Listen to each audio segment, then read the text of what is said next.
रसायन विज्ञान केमिस्ट्री। द्रव्य के बारे में आप पढ़े हैं कि द्रव्य क्या होता है, जो स्थान घेरता है जिसमें द्रव्यमान होता है। ठीक है, तो द्रव्य का जो वर्गीकरण आपको कराया गया, द्रव्य ये क्या करता है, जिसमें द्रव्यमान होता है, जिसमें जो स्थान घेरता है, आयतन होता है। तो इसका वर्गीकरण दो तरह से किया गया, एक तो भौतिक वर्गीकरण और दूसरा रासायनिक वर्गीकरण। तो पहला भौतिक वर्गीकरण,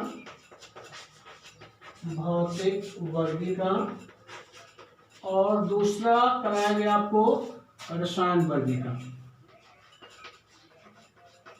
रासायनिक वर्गीकरण।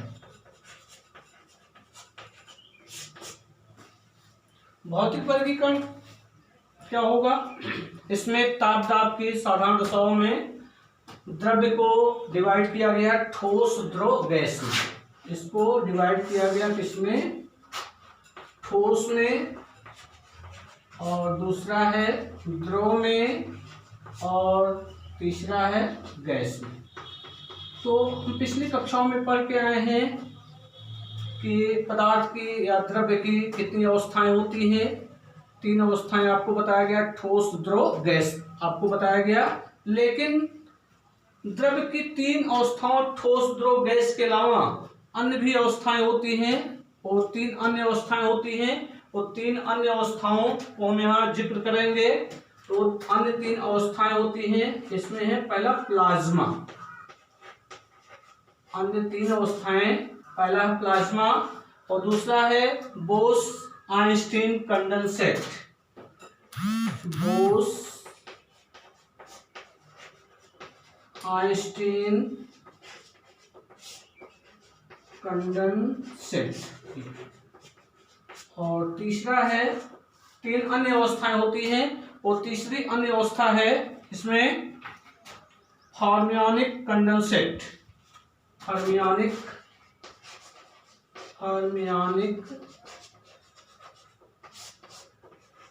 कंडेंसेट। पदार्थ की 3 अवस्थाएं आप पढ़ के आए हैं, ठोस द्रव गैस। इन 3 अवस्थाओं के अलावा ठोस द्रव गैस के अतिरिक्त 3 अन्य अवस्थाएं भी पाई जाती हैं, जिनमें पहला है प्लाज्मा, दूसरा है बोस आइंस्टीन कंडेंसेट, और तीसरा है हार्मोनिक कंडेंसेट। पहले इसका हम क्लासिफिकेशन कर दें, उसके बाद एक एक करके उसके बारे में डिस्कस करेंगे। रासायनिक वर्गीकरण। रासायनिक वर्गीकरण में इसको 2 भागों में डिवाइड किया गया है, एक तो शुद्ध पदार्थ, दूसरा अशुद्ध पदार्थ। शुद्ध पदार्थ और दूसरा क्या है, अशुद्ध पदार्थ। शुद्ध पदार्थ और अशुद्ध पदार्थ, प्योर सब्सटेंसेस। ठीक है, शुद्ध पदार्थों को भी डिवाइड किया गया है किसमें, तत्व और यौगिक में। शुद्ध पदार्थ को डिवाइड किया गया है, इसमें पहला है तत्व और दूसरा है यौगिक।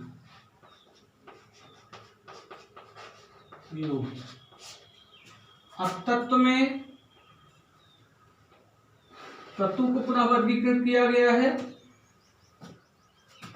पहला धातु, दूसरा अधातु, और तीसरा है उपधातु। अब तत्व में 2 तरह के होते हैं, एक तो प्राकृतिक और दूसरा होता है संश्लेषित या मानव निर्मित भी कह सकते हैं। मानव निर्मित एलिमेंट या कह सकते हैं संश्लेषित एलिमेंट भी कह सकते हैं। कि तत्वों को 2, ये यहां लिख दे रहे हैं, प्राकृतिक तत्व और दूसरा है संश्लेषित तत्व। मानव निर्मित या प्रयोगशाला में जो बनाए गए हैं संश्लेषित तत्व। अब यौगिक में भी को भी 2 भागों में डिवाइड किया गया, एक तो अकार्बनिक यौगिक और दूसरा है कार्बनिक यौगिक। पिछले वीडियो में आपको बताया गया, द्रव्य का क्लासिफिकेशन आपको बताया गया, भौतिक वर्गीकरण और रासायनिक वर्गीकरण। भौतिक में ठोस द्रव गैस होते हैं, द्रव्य की 3 अवस्थाएं होती है ठोस द्रव गैस, लेकिन 3 अवस्थाओं के अलावा आपको जानना है इसके अतिरिक्त 3 और अन्य अवस्थाएं होती हैं, प्लाज्मा, बोस आइंस्टीन कंडेंसेट और तीसरा है फर्मियानिक कंडेंसेट। रासायनिक वर्गीकरण में रासायनिक अपक्रियाओं के आधार पर द्रव्य की भौतिक एवं उसकी भौतिक अवस्था पर आधारित है। भौतिक वर्गीकरण भौतिक अवस्था पर आधारित है और रासायनिक वर्गीकरण जो है वो रासायनिक वर्गीकरण द्रव्य के रासायनिक पर आधारित है। इसमें इसको 2 भागों में डिवाइड किया गया, शुद्ध पदार्थ और अशुद्ध पदार्थ। शुद्ध पदार्थ क्या होते हैं? शुद्ध पदार्थों में इसको 2 तरह से डिवाइड किया गया, तत्व और यौगिक। तत्व में 2 तरह के तत्व हो सकते हैं, एक तो प्राकृतिक हो सकता है, दूसरा संश्लेषित हो सकता है। और तत्वों को 3 भागों में डिवाइड किया गया, धातु और धातु और उपधातु में। यौगिक को भी 2 भागों में डिवाइड किया गया, अकार्बनिक यौगिक और कार्बनिक यौगिक। अब आ रहा अशुद्ध पदार्थ। अशुद्ध पदार्थों को भी 2 भागों में डिवाइड किया गया। तो यहाँ पहला है, एक तो अशुद्ध पदार्थों को मिश्रण भी कह सकते हैं। अशुद्ध पदार्थ को यहाँ लिख दे रहे हैं मिश्रण। अशुद्ध पदार्थ या मिश्रण भी कहा जा सकता है। मिश्रण में क्या आ जाएगा? समांगी मिश्रण और विषमांगी मिश्रण। पहला हो जाएगा समांगी मिश्रण और दूसरा होगा विषमांगी मिश्रण। समांगी मिश्रण और विषमांगी मिश्रण, ये द्रव्य का क्लासिफिकेशन है, द्रव्य का वर्गीकरण है, जिसमें एक एक करके आप पढ़ेंगे। तो पहले हम देख रहे हैं कि भौतिक वर्गीकरण है जिसमें ठोस द्रव गैस। तो पहले हम ठोस के बारे में जानेंगे, ठोस क्या होता है, ठोस के बारे में जानेंगे। उसके बाद द्रव गैस क्रम से एक एक करके अध्ययन करेंगे। और पिछली कक्षाओं में आप पढ़ भी चुके हैं, तो इसको हमने सोचा एक बार रिपीट करा दें ताकि याद ताजा हो जाए। तो अब जानते हैं ठोस के बारे में। इसको खो दे रहे हैं, ठोस जिसको इंग्लिश में कहते हैं सॉलिड। द्रव्य की कितनी अवस्थाएं होती हैं? 3 अवस्थाएं होती हैं, जिसमें पहला है ठोस, दूसरा द्रव, तीसरा गैस। बहुत क्योंकि पिछली कक्षाओं में आप पढ़ के आए हैं इसलिए इसके बारे में बहुत ज्यादा नहीं, उसके आपको बता दे रहे हैं। ठोस के बारे में आप पढ़ेंगे कि ठोस का आकार और आयतन दोनों क्या होता है? निश्चित होता है। ठोस का आकार और आयतन दोनों क्या होता है? निश्चित होता है। और ठोस के जो कण होते हैं वो बहुत पास पास होते हैं, और ठोस के कणों के बीच की दूरी क्या होती है? बहुत कम होती है। अर्थात हम कह सकते हैं इनका जो अंतराणुक स्थान होता है बहुत कम होता है।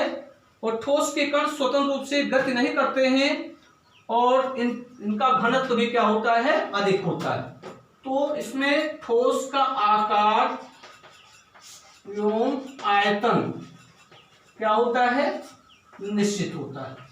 ठोस का आकार और आयतन क्या होता है? निश्चित होता है। ठोस के कण क्या होते हैं? बहुत पास पास होते हैं, और इनके कणों के बीच जो रिक्त स्थान होता है बहुत कम होता है। अर्थात अंतराणुक स्थान क्या होता है? बहुत कम होता है। तो अंतराणुक स्थान बहुत कम होने के कारण इनके जो कण है या अणु है वो स्वतंत्र रूप से गति नहीं करते हैं। जब स्वतंत्र रूप से गति नहीं करते हैं तो इनका घनत्व क्या होता है? अधिक होता है। ठोस का घनत्व क्या होता है? अधिक होता है। ठोस के अणु का या कणों का घनत्व क्या होता है? अधिक होता है। और ठोस कैसे होते हैं? कठोर होते हैं और सुदृढ़ होते हैं। ठोस कैसा होता है? कठोर एवं सुदृढ़ होता है। ठोस कठोर एवं कैसा होता है? सुदृढ़ होता है। और इनको दाब लगा करके संपीड़ित नहीं किया जा सकता। ऐसा नहीं कि आप ठोस पर दाब लगाइए तो संपीड़ित हो जाएगा, उसको दबाया नहीं जा सकता है। ठोस को दाब लगाकर संपीड़ित नहीं किया जा सकता, संपीड़ित नहीं किया जा सकता, किया जा सकता। तो ठोस का आकार एवं आयतन क्या होता है? निश्चित होता है। क्यों निश्चित होता है? क्यों? क्योंकि इनके अणु क्या होते हैं? बहुत पास पास होते हैं। इनके अणुओं के बीच जो रिक्त स्थान है वो रिक्त स्थान बहुत कम होता है। बहुत कम होने के कारण इसका घनत्व क्या होता है? अधिक होता है। ठीक है। ठोस कठोर एवं कैसे होते हैं? सुदृढ़ होते हैं। और ठोस पर दाब लगा करके इसको संपीड़ित नहीं किया जा सकता है। और ठोस के जो कण होते हैं या अणु होते हैं वो क्या होते हैं? सुव्यवस्थित त्रिविम जालक के रूप में एक दूसरे से क्या होते हैं? बंधे होते हैं। और बंधे होने के कारण इनकी स्थिति ऊर्जा भी क्या होती है? अधिक होती है। सुव्यवस्थित त्रिविम जालक, त्रिविम जालक के रूप में बंधे होते हैं। और त्रिविम जालक के रूप में बंधे होने के कारण इनके जो अणु होते हैं वो त्रिविम जालक के रूप में क्या होते हैं? बंधे होते हैं। और त्रिविम जालक के रूप में बंधे होने के कारण इनकी स्थितिज ऊर्जा क्या होती है? अधिक होती है। स्थितिज ऊर्जा अधिक होती है। स्थितिज ऊर्जा अधिक होती है। स्थितिज ऊर्जा क्या होगा? उसके अणु की स्थित विशेष के कारण उसमें जो ऊर्जा निहित होती है उस ऊर्जा को क्या कहते हैं? स्थितिज ऊर्जा कहते हैं। तो ये ठोस है। ठोस का आकार एवं आयतन निश्चित होता है। ठोस का घनत्व भी क्या होता है? अधिक होता है। ठोस कठोर एवं सुदृढ़ होते हैं। इनको दाब लगा करके संपीड़ित नहीं किया जा सकता है। इनके कण या अणु क्या होते हैं? सुव्यवस्थित त्रिविम जालक के रूप में बंधे होने के कारण इनके अणुओं के बीच की दूरी या कणों के बीच की दूरी बहुत कम होती है, जिसके कारण इनकी स्थिर ऊर्जा क्या होती है? अधिक होती है। अब ठोस के अंतर्गत क्या आते हैं? सभी धातुएं आएंगी। लेकिन धातुओं में एक धातु को छोड़ करके, मरकरी को छोड़ करके सभी धातुएं क्या होती है? ठोस अवस्था में होती है।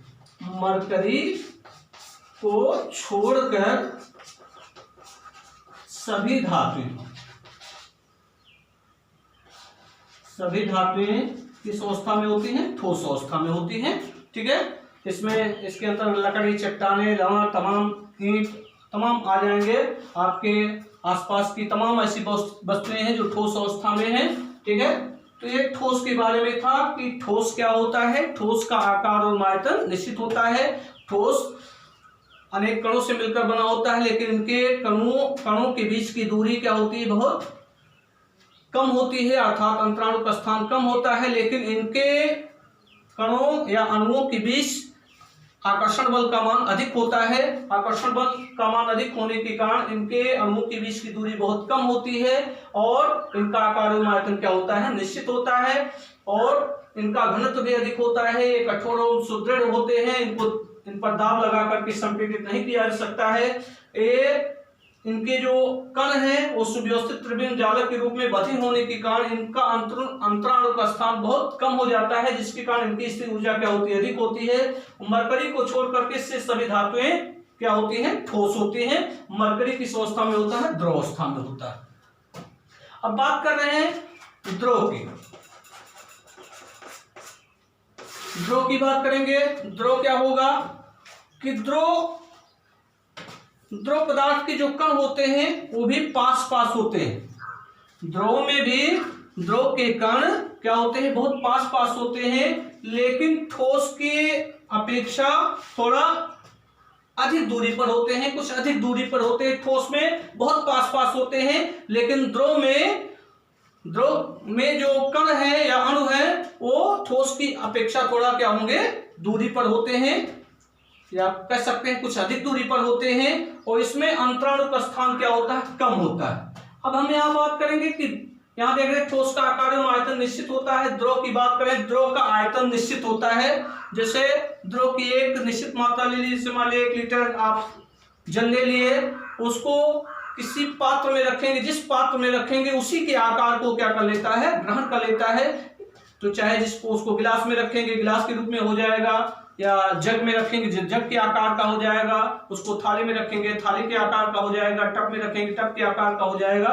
तो उसे जिस पात्र में रखा जाता है उसी के रूप को क्या कर लेता है, ग्रहण कर लेता है। तो कहने का मतलब क्या है कि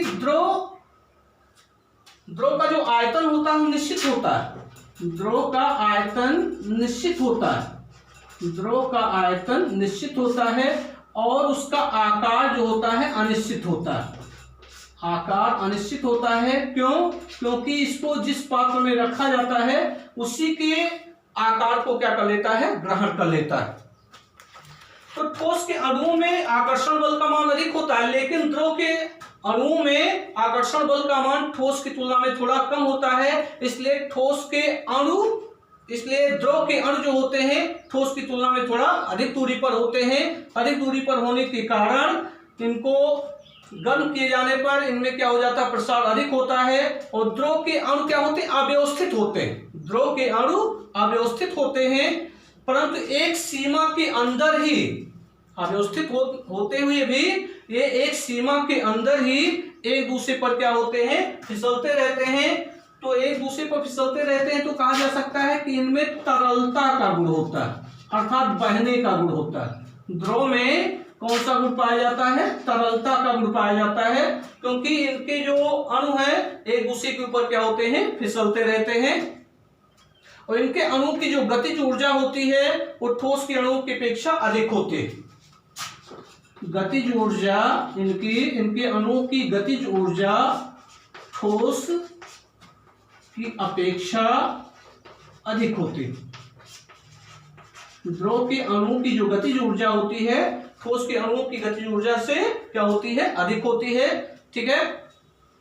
तो द्रव क्या होता है कि द्रव का आकार अनिश्चित होता है और आयतन क्या होता है, निश्चित होता है। इनमें तरलता का गुण पाया जाता है। इनके अणु भी क्या होते हैं, पास पास होते हैं, लेकिन ठोस की तुलना में कुछ अधिक दूरी पर होते हैं। और इनके अणुओं के बीच जो आकर्षण बल कार्य करता है ठोस की तुलना में थोड़ा कम कार्य करता है। इसलिए और इनके अणु क्या होते हैं, अव्यवस्थित होते हैं। अव्यवस्थित होने के कारण ये क्या करते हैं, एक दूसरे के ऊपर फिसलते रहते हैं, अर्थात इनमें बहने का गुण होता है। लेकिन एक सीमा के अंदर ही एक दूसरे पर क्या होते हैं, फिसलते रहते हैं, उस सीमा से बाहर नहीं जा पाते।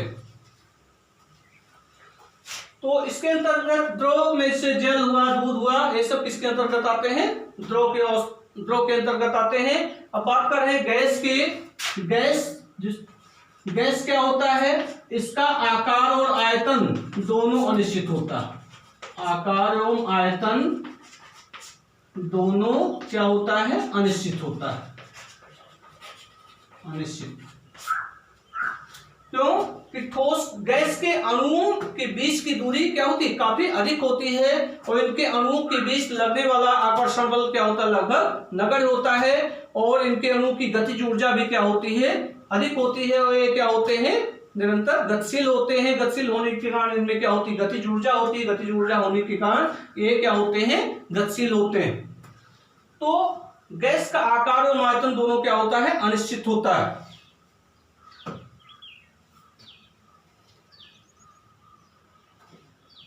अब एक चीज यहां पर और आ रहा है कि दो चीजें हैं इसमें, वाष्प और गैस। वाष्प क्या होता है और गैस क्या होता है।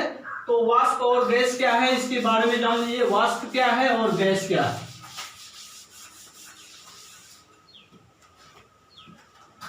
वाष्प और गैस,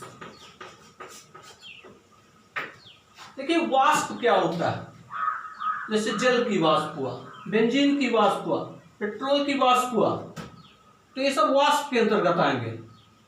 द्रव के अंदर दो चीजें हैं, वाष्प गैस के अंदर दो चीजें हैं, वाष्प और गैस। तो वाष्प क्या होता है, गैस क्या होता है कि वह पदार्थ जो सामान्य ताप पर द्रव ठोस अवस्था में रहते हैं और उनकी गैसीय अवस्था को क्या कहते हैं, वाष्प कहते हैं।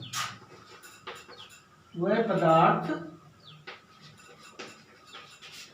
जो सामान्य ताप व दाब पर समान ताप और दाब पर द्रव या ठोस होते हैं, उनकी गैसीय अवस्था को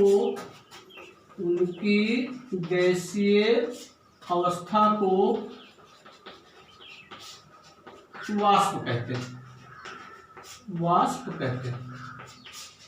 वाष्प और गैस में अंतर मालूम होना चाहिए कि वे पदार्थ जो सामान्य ताप और दाब पर द्रव या ठोस होते हैं लेकिन उनकी गैसीय अवस्था को, द्रव या ठोस में हो लेकिन उनकी गैसीय अवस्था क्या कहलाती है? वाष्प कहलाते हैं। अब जैसे जल की वाष्प हुआ, बेंजीन की वाष्प हुआ, तो ये सब क्या कहलाएंगे? वाष्प के अंतर्गत आएंगे। और गैस क्या होगा कि वह पदार्थ जो सामान्य ताप और दाब पर क्या होते हैं? गैसीय अवस्था में होते हैं, तो उनकी गैसीय अवस्था को क्या कहते हैं? गैस कहते हैं। जो सामान्य ताप पर गैसीय अवस्था में होते हैं,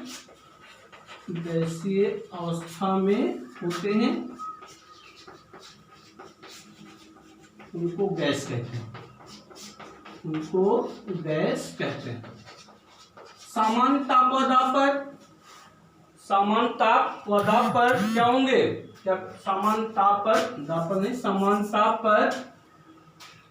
ताप पर द्रव या ठोस होते हैं तो उनकी गैसीय अवस्था वाष्प कहलाती है। जो सामान्य ताप पर गैस अवस्था में होंगे तो उनकी उस अवस्था को क्या कहा जाता है? गैस कहा जाता है। ये अंतर है दोनों में। जैसे जल है, जल किस अवस्था में है? द्रव अवस्था में है। उसको गर्म किया जाएगा तो द्रव किस में बदल जाएगा? वाष्प में बदल जाएगा, तो उस भाप में परिवर्तित हो जाता है, तो भाप क्या होगा? वाष्प होता है। ठीक है, तो द्रव की गैसीय अवस्था, जो सामान्य ताप पर द्रव या ठोस होते हैं, उनकी गैसीय अवस्था को क्या कहा जाता है? वाष्प कहा जाता है। जो गैसीय अवस्था में होंगे सामान्य ताप पर, उनको क्या कहेंगे? गैस कहेंगे।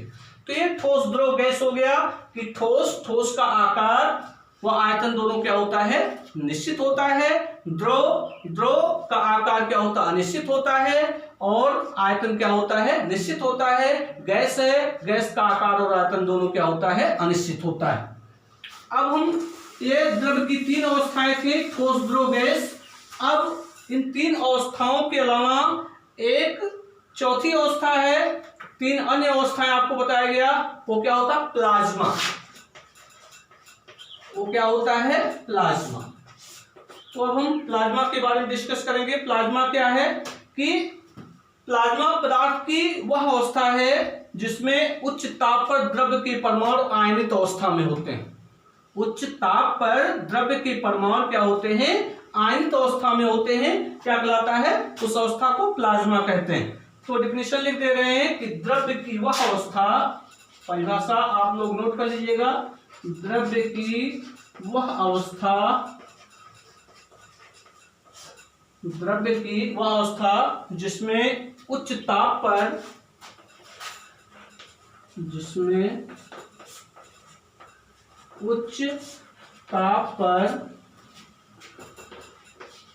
द्रव्य के परमाणु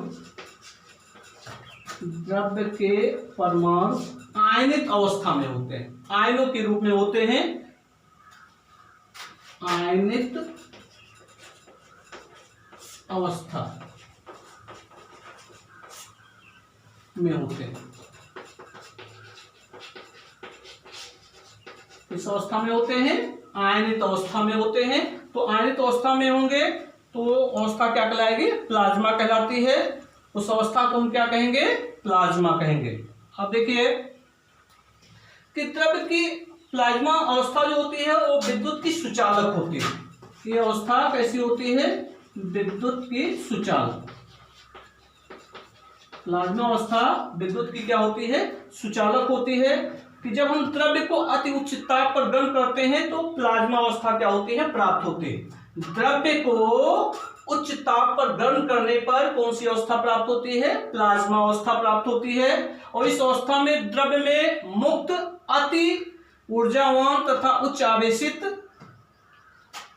कणों का क्या होता है? संग्रह होता है। उच्च आवेशित, अति ऊर्जावान, अत्यधिक ऊर्जावान और अत्यधिक आवेशित आयनों का क्या होता है? संग्रह होता है, या आवेशित कणों का संग्रह होता है। और ऋण आवेशित कण है तो इसमें ऋणावेशित ऋणायन भी होंगे और धनायन भी होते हैं। ठीक है, तो द्रव्य की जो अवस्था है, जैसे फ्लोरोसेंट ट्यूब हुआ, नियॉन बल्ब हुआ, तो ये द्रव्य की प्लाज्मा अवस्था उत्पन्न होती है। फ्लोरोसेंट ट्यूब में या नियॉन बल्ब में प्लाज्मा अवस्था क्या होती है, उत्पन्न होती है। तो ये प्लाज्मा अवस्था है कि द्रव्य को जब उच्च ताप पर गर्म किया जाता है तो द्रव्य के परमाणु क्या हो जाते हैं, आयनित अवस्था में हो जाते हैं और इनमें आवेशित कणों का क्या हो जाता है, संग्रह हो जाता है। तो इस अवस्था को हम क्या कहते हैं, प्लाज्मा अवस्था कहते हैं। और ये क्या होते हैं, विद्युत के सुचालक होते हैं। जैसे फ्लोरोसेंट ट्यूब तथा नियॉन बल्ब में कौन सी अवस्था उत्पन्न होती है, प्लाज्मा अवस्था उत्पन्न होती है। ठीक है। अब अगला है Bose Einstein condensate. Bose Einstein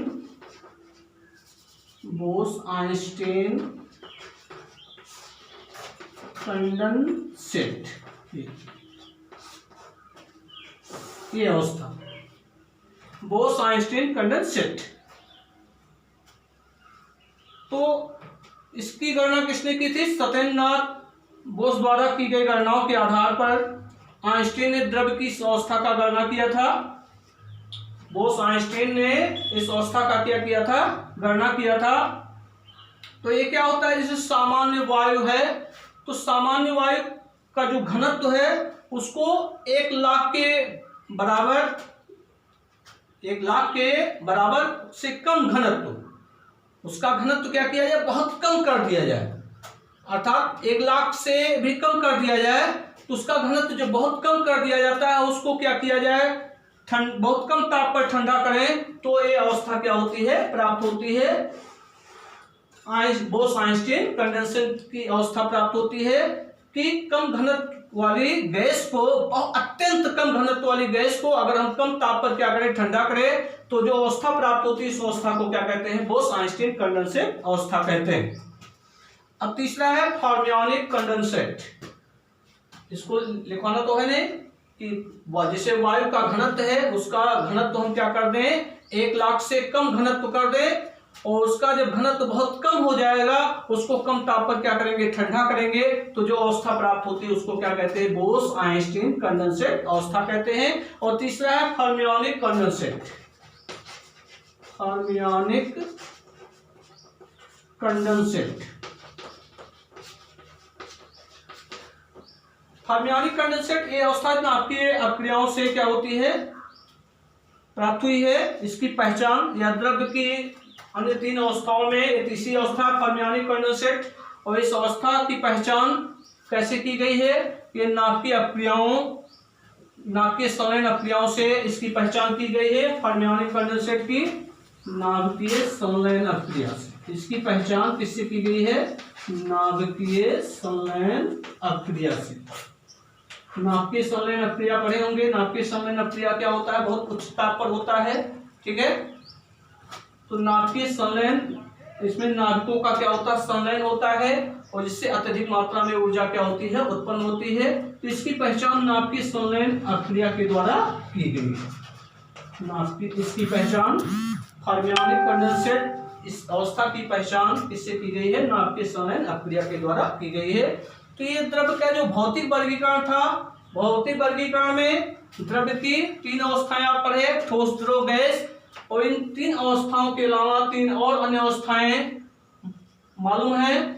इनमें क्या है, प्लाज्मा है। प्लाज्मा क्या होती है, द्रव्य की वह अवस्था है जिसमें उच्च ताप पर द्रव्य के परमाणु जो होते हैं आयनिक अवस्था में होते हैं, विद्युत का क्या होता है, सुचालक होता है। कहने का मतलब जब द्रव्य को अति उच्च ताप पर गर्म किया जाता है तो प्लाज्मा अवस्था क्या होती है, प्राप्त होती है। जैसे फ्लोरोसेंट ट्यूब में, नियॉन बल्ब में कौन सी अवस्था उत्पन्न होती है, प्लाज्मा अवस्था उत्पन्न होती है। बोस आइंस्टीन कंडेंसेट, जैसे वायु है या गैस है, उसका घनत्व क्या किया जाए, अत्यंत कम कर दिया जाए, बहुत कम कर दिया जाए, और जब घनत्व कम हो जाए उसको कम ताप पर क्या किया जाए, ठंडा किया जाए, तो जो अवस्था प्राप्त होगी वो क्या होगी, बोस आइंस्टीन कंडेंसेट की अवस्था प्राप्त होती है। और तीसरा है फर्मियोनिक कंडेंसेट की अवस्था। ये अवस्था, इस अवस्था की पहचान किससे की गई है, नाभिकीय संलयन अपक्रिया से की गई। अब ये तो भौतिक वर्गीकरण हो गया। अब आगे है भौतिक वर्गीकरण। अब है रासायनिक वर्गीकरण। रासायनिक वर्गीकरण में आप पढ़े हैं, रासायनिक वर्गीकरण ये रासायनिक क्रियाओं से संबंधित है कि रासायनिक वर्गीकरण द्रव्य के रासायनिक संगठन से संबंधित होता है। रासायनिक वर्गीकरण द्रव्य के रासायनिक संगठन से क्या होता है, संबंधित होता है। और इसको दो भागों में डिवाइड किया गया है, एक तो शुद्ध पदार्थ, दूसरा क्या है, मिश्रण। तो पहले हम जानेंगे शुद्ध पदार्थों के बारे में, प्योर सब्सटेंस। शुद्ध पदार्थ, शुद्ध पदार्थ क्या होता है, प्योर सब्सटेंसेस किसे कहते हैं, शुद्ध पदार्थ। शुद्ध पदार्थ क्या होता है कि वह पदार्थ जिसे भौतिक प्रक्रम द्वारा किसी भी प्रकार के द्रव्यों में पृथक नहीं किया जा सकता, अन्य किसी प्रकार के द्रव्यों में पृथक नहीं किया जा सकता है, उसको क्या कहते हैं, शुद्ध पदार्थ कहते हैं। कहने का मतलब वह पदार्थ जिनको किसी भी भौतिक प्रक्रम द्वारा अन्य प्रकार के द्रव्यों में पृथक नहीं किया जा सकता, अन्य प्रकार के द्रव्य में उसको अलग नहीं कर सकते हैं, ऐसे पदार्थों को क्या कहते हैं, शुद्ध पदार्थ कहते हैं। तो शुद्ध पदार्थ क्या होते हैं, परिभाषा दिखा दे रहे हैं, लिख लीजिएगा। वह पदार्थ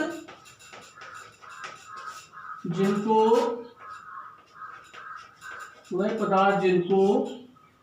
भौतिकविद द्वारा, जिनको किसी भी भौतिकविद द्वारा, किसी भी भौतिक विधि द्वारा, किसी भी भौतिक विधि द्वारा किसी अन्य प्रकार के द्रव्य में, किसी अन्य प्रकार के द्रव्य में पृथक नहीं किया जा सकता, पृथक नहीं किया जा सकता, पृथक नहीं किया जा सकता है, क्या कहलाते हैं, शुद्ध पदार्थ कहलाते हैं। किसी भी भौतिक विधि द्वारा अन्य द्रव्यों के पदार्थों, अन्य द्रव्यों में पृथक नहीं किया जा सकता है, क्या कहलाएंगे, शुद्ध पदार्थ कहलाते हैं। ठीक है। शुद्ध पदार्थों को पुनः दो वर्गों में डिवाइड किया गया है, एक तो पहला है तत्व और दूसरा है यौगिक। पहला है तत्व और दूसरा क्या है, यौगिक। तत्व का कहते हैं एलिमेंट, एलिमेंट्स, और दूसरा है यौगिक जिसको कहते हैं कंपाउंड, कंपाउंड। तत्व क्या होते हैं, तत्वों की जो भौतिक और रासायनिक गुण होते हैं वो क्या होते हैं, निश्चित होते हैं। इनको असमान गुण वाले द्रव्य में विभाजित नहीं किया जा सकता है, ठीक है, और ना ही बनाया जा सकता है।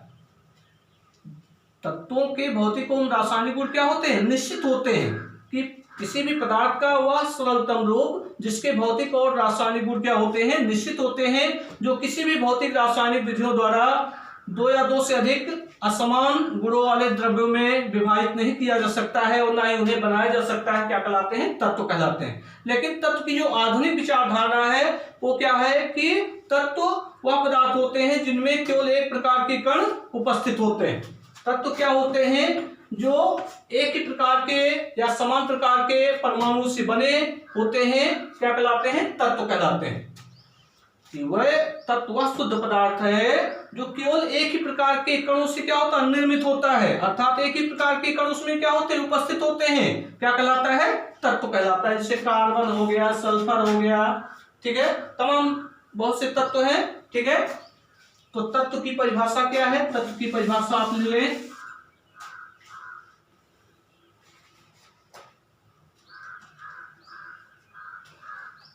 वह शुद्ध पदार्थ,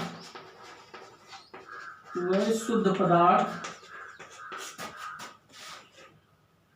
जो केवल एक ही प्रकार के, केवल एक ही प्रकार के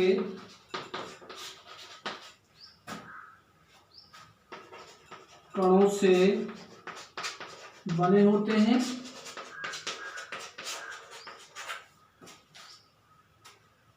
तत्व कहलाते हैं। तत्व कहलाते हैं। अर्थात उसमें एक ही प्रकार के कण होते हैं, अन्य कण दूसरे अन्य कण उपस्थित नहीं होते हैं। एक ही प्रकार का कण होगा वो क्या कहलाएंगे? तत्व कहलाएंगे।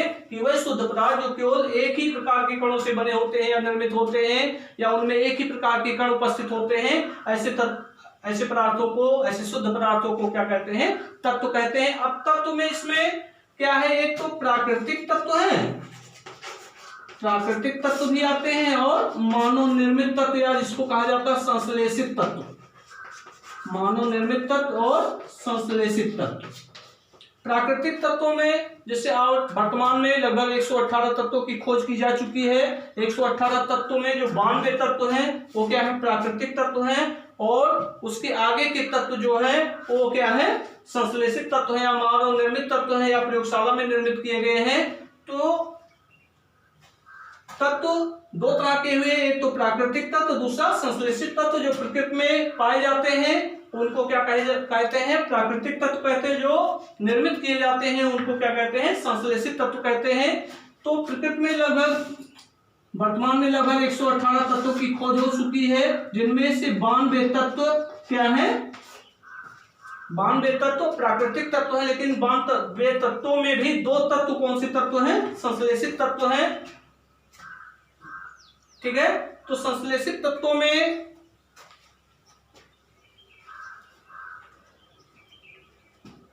अनेक तत्व, ऐसे बहुत से तत्व आते हैं जिनके बारे में आप पढ़ेंगे। तो इनको क्या किया गया? प्रयोगशाला में निर्मित किया गया। ठीक है। अब तत्वों को पुनः कई भागों में डिवाइड किया गया, धातु, अधातु और मिश्र धातु में। अब थोड़ा यहाँ पर आपको थोड़ा जानना है कि भूपट पट्टी में सर्वाधिक मात्रा में पाए जाने वाला तत्व जो होता है ऑक्सीजन होता है।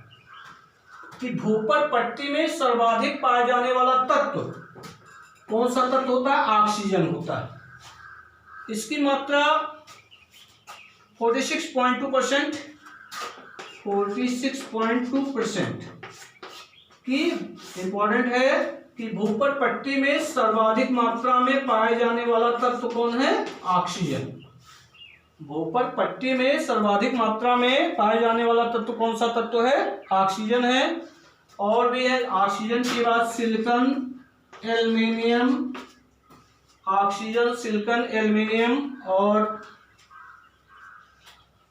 सब क्या होते हैं? कम अनुपात में पाए जाते हैं, लेकिन इनकी मात्रा क्या होती है? अधिक होती है। जिनमें ऑक्सीजन की मात्रा क्या होती है? सबसे अधिक होती है। अब देखिए यहाँ पर अभी आपको बताया जाएगा कि धातु क्या होता है, अधातु क्या होता है। तो इसमें ऑक्सीजन क्या है? अधातु है, और एल्युमिनियम क्या है? धातु है। एल्युमिनियम धातु है और ऑक्सीजन क्या है? अधातु है। तो अगर ये पूछा जाए कि भूपट पट्टी में सर्वाधिक मात्रा में पाए जाने वाला धातु कौन है? एल्युमिनियम। और अधातु पूछा जाए तो क्या होगा? ऑक्सीजन। कि भूपट पट्टी पर सर्वाधिक मात्रा में पाए जाने वाला तत्व क्या होगा? ऑक्सीजन। सर्वाधिक मात्रा में कौन कौन से तत्व पाए जाते हैं? Oxygen, silicon, aluminium. लेकिन सर्वाधिक मात्रा में कौन? ऑक्सीजन। वो कौन तत्व? ऑक्सीजन है। अधातु में पूछा जाएगा तभी ऑक्सीजन हो जाएगा। अगर धातु में पूछा जा रहा है तो क्या हो जाएगा? एल्युमिनियम हो जाएगा। ठीक है। तो इंपॉर्टेंट पॉइंट है, कंडीशन में ज्यादा पूछा जाता है। भूपट पट्टी पे सर्वाधिक मात्रा में पाए जाने वाला धातु कौन होगा? एल्युमिनियम। अधातु कौन होगा? ऑक्सीजन। तत्व पूछा जा रहा है तो क्या हो जाएगा? ऑक्सीजन हो जाएगा। ठीक है।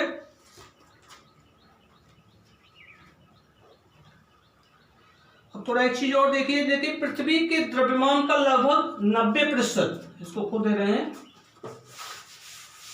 पृथ्वी के द्रव्यमान का लगभग 90% भाग जो होता है वो केवल 5 तत्वों से मिलकर बना हुआ है। कौन कौन से?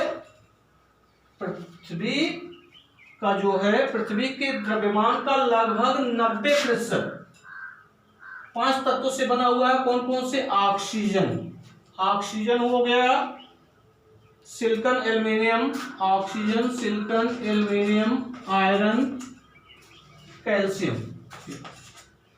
Oxygen, silicon, aluminium, iron, calcium, ये 5 तत्व कि पृथ्वी के द्रव्यमान का लगभग 90% भाग इन 5 तत्वों से बना हुआ है। ठीक है। और देखिए मानव शरीर जो है, मानव शरीर का भी लगभग 90% भाग किससे किससे बना हुआ है? ऑक्सीजन, कार्बन और हाइड्रोजन से। मानव शरीर का लगभग 90% भाग किससे बना हुआ है? ऑक्सीजन, कार्बन और हाइड्रोजन से बना हुआ है। ठीक है, ध्यान रखिएगा कौन कौन से एलिमेंट है? ऑक्सीजन, कार्बन और हाइड्रोजन। और पृथ्वी के द्रव्यमान का लगभग 90% भाग कितने तत्वों से बना हुआ है? 5 तत्वों से बना हुआ, ऑक्सीजन, सिलिकॉन, एल्युमिनियम, आयरन और कैल्शियम। ठीक है, तो ये चीजें आप ध्यान रखिएगा कि भूपर पट्टी पर सर्वाधिक मात्रा में पाए जाने वाला तत्व कौन है? ऑक्सीजन है। एल्युमिनियम की प्रतिशत मात्रा हो जाएगी 8.3% और 27.7%। सिलिकॉन। इन चीजों को थोड़ा ध्यान रखिएगा। ठीक है, कि मानव शरीर का लगभग 90% भाग किन तत्वों से बना हुआ है? ऑक्सीजन, कार्बन और हाइड्रोजन से। और पृथ्वी के द्रव्यमान का लगभग 90% भाग 5 तत्वों से बना हुआ है। कौन कौन? ऑक्सीजन, सिलिकॉन, एल्युमिनियम, आयरन और कैल्शियम से। ठीक है, अब आ जाइए तत्व। तत्व क्या होते हैं? कि वे शुद्ध पदार्थ जिनमें एक ही प्रकार के कण क्या होते हैं? उपस्थित होते हैं, या कह सकते हैं समान प्रकार के परमाणु से बने पदार्थ को क्या कहते हैं? तत्व कहते हैं। जो आधुनिक विचारधारा है वो क्या है? कि समान प्रकार के परमाणु से बने पदार्थ को क्या कहा जाता है? तत्व कहते हैं। अर्थात तत्व में एक ही प्रकार के परमाणु क्या होते हैं? उपस्थित होते हैं। ठीक है, तो तत्व की परिभाषा हुआ। तत्व को पुनः वर्गीकृत किया गया है किसमें? पहला है धातु। धातु में बांटा गया है, क्लासिफिकेशन आपको करा दिया गया है। दूसरा है अधातु है और तीसरा है उपधातु। आप पढ़ चुके हैं, क्योंकि रसायन विज्ञान की मूल अवधारणा पढ़ रहे हैं, बेसिक चीजें आप पढ़ रहे हैं, तो बेसिक चीजों के बारे में आपको जानकारी जरूरी है। एक चीज आप लोग ध्यान रखिएगा कि जितने भी एलिमेंट की खोज हुई है उन तत्वों के संकेत आपको याद होने चाहिए। उन तत्वों के नाम और संकेत, उनके परमाणु क्रमांक और द्रव्यमान संख्या, ये सब आपको मालूम होनी चाहिए। तो उसको आप लोग देख लीजिएगा, पिछली कक्षाओं में भी आपको बताया गया होगा, लगभग 30 एलिमेंट के बारे में बताया गया होगा। तो अब देखिए इधर धातु, अधातु और उपधातु। अब धातु क्या होता है, अधातु क्या होता है और उपधातु क्या होता है? धातुएं आप पढ़े, धातुओं में एक विशेष प्रकार की क्या होती है? चमक होती है। धातुओं में विशेष प्रकार की क्या होती है? चमक होती है। धातुओं में क्या होती है? एक विशेष प्रकार की क्या होती है? चमक होती है। ठीक है,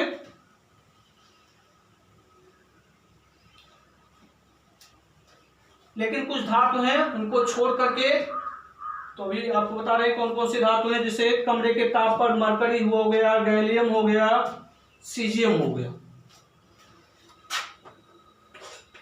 मरकरी, सीजियम, गैलियम, इनको छोड़ करके धातुओं में क्या होती है? विशेष प्रकार की चमक होती है। मरकरी, गैलियम और सीजियम और गैलियम, इनको छोड़ करके धातुओं में क्या होती है? विशेष प्रकार की चमक होती है, चमकीले होते हैं। ये क्या होते हैं? ऊष्मा एवं विद्युत के क्या होते हैं? सुचालक होते हैं।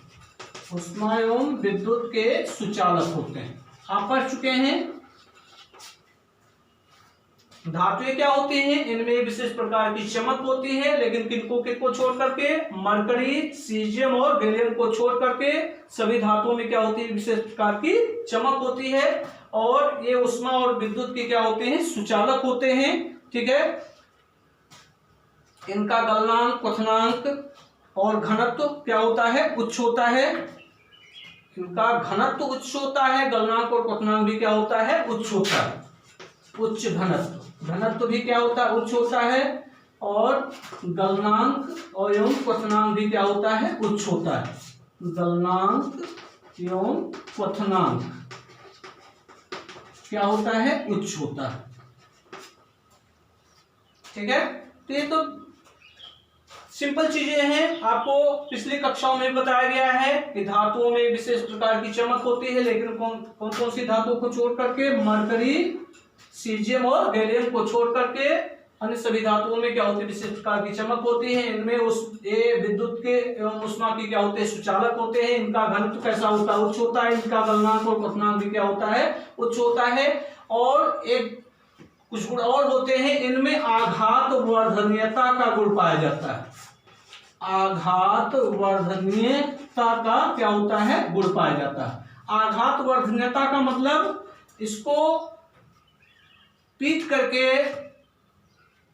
पतली चादर के रूप में क्या किया जा सकता है, परिवर्तित किया जा सकता है, अर्थात इसके पतली चादर बनाए जा सकते हैं। ठीक है। और इनमें एक विशेष गुण और होता है, इनमें तन्यता का गुण पाया जाता है।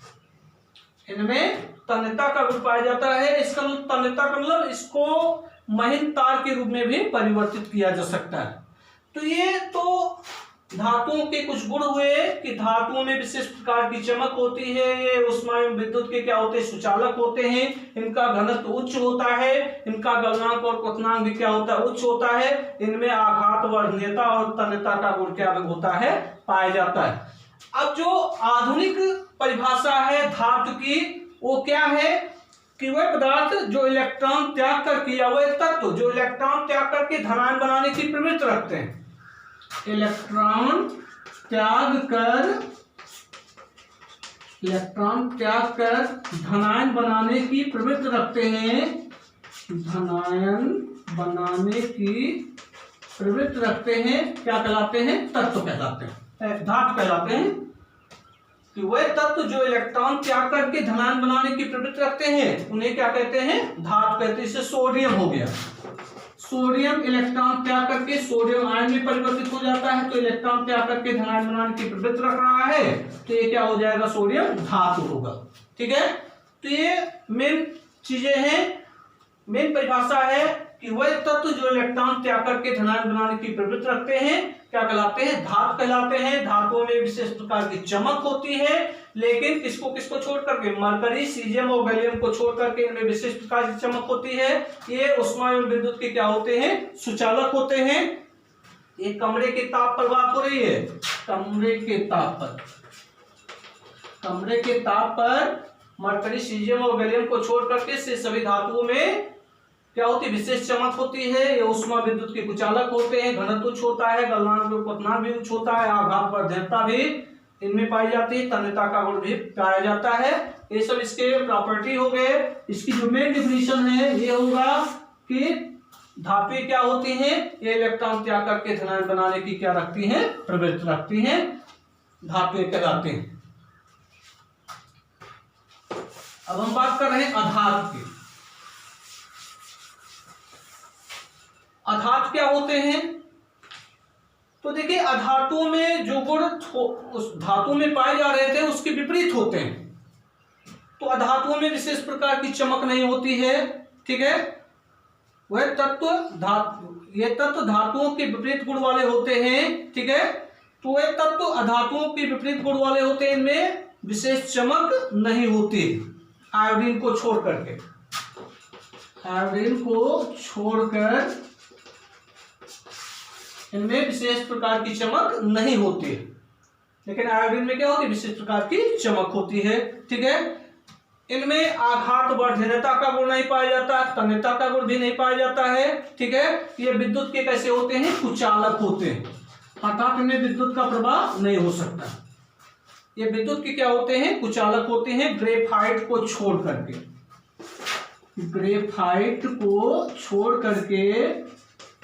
ग्रेफाइट को छोड़कर ये विद्युत के क्या होते हैं, कुचालक होते हैं। लेकिन ग्रेफाइट क्या है, विद्युत का सुचालक है, और ग्रेफाइट क्या है, अधातु है। ठीक है। और ये क्या होते हैं, ठोस, द्रव, गैस तीनों अवस्थाओं में पाए जाते हैं। ये किस अवस्था में पाए जाते हैं, ठोस, द्रव व गैस तीनों अवस्थाओं में हो सकते हैं, तीनों अवस्था में पाए जाते हैं। अधातुएं जो होती हैं ठोस अवस्था में भी होती हैं, द्रव अवस्था में भी होती हैं, और गैसीय अवस्था में भी पाई जाती हैं। तो द्रव अवस्था में क्या होगा, ब्रोमीन। द्रव अवस्था में क्या होगा, ब्रोमीन होगा। ठीक है। और ठोस अवस्था में तमाम अनेक धातुएं हैं, जैसे ठोस अवस्था में आयोडीन हो गया, सल्फर हो गया, फास्फोरस हो गया। द्रव अवस्था में क्या हो गया, ब्रोमीन हो गया, ब्रोमीन। गैसीय अवस्था में जैसे तमाम तरह के ऑक्सीजन, सल्फर।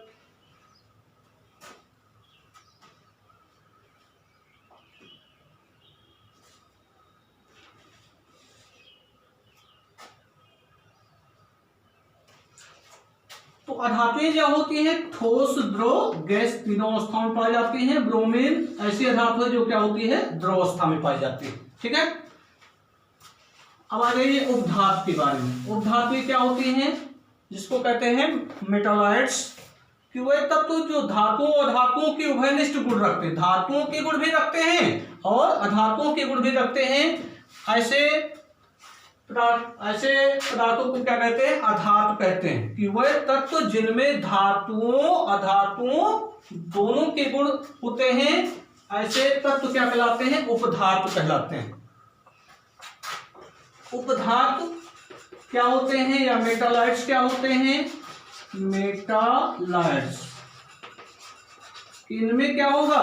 धातु और अधातु दोनों के गुण क्या होते हैं? विद्यमान होते हैं, अर्थात इनके उभयनिष्ठ गुण होते हैं। धातु और अधातुओं के उभयनिष्ठ गुण होते हैं। धातुओं और अधातुओं के उभयनिष्ठ गुण, अर्थात दोनों के गुण विद्यमान होते हैं, क्या कहलाते हैं? अधातु कहलाते हैं। अधातुओं में उपधातु कहलाते हैं। उपधातु क्या होते हैं? कि इनमें वह तत्व जिनमें धातुओं और अधातुओं के उभयनिष्ठ गुण होते हैं, क्या कहलाते हैं? उपधातु कहलाते हैं या मेटालॉइड्स कहलाते हैं। इसका एग्जाम्पल है उपधातु का, जैसे सिलिकॉन हुआ। सिलिकॉन क्या है? उपधातु है। ठीक है। जर्मेनियम हुआ, जर्मेनियम का संकेत G. Silicon, germanium, arsenic, As arsenic हो गया, और एंटीमनी, एसबी। तो ये सब क्या है? उपधातु, मेटालॉइड्स है। ठीक है।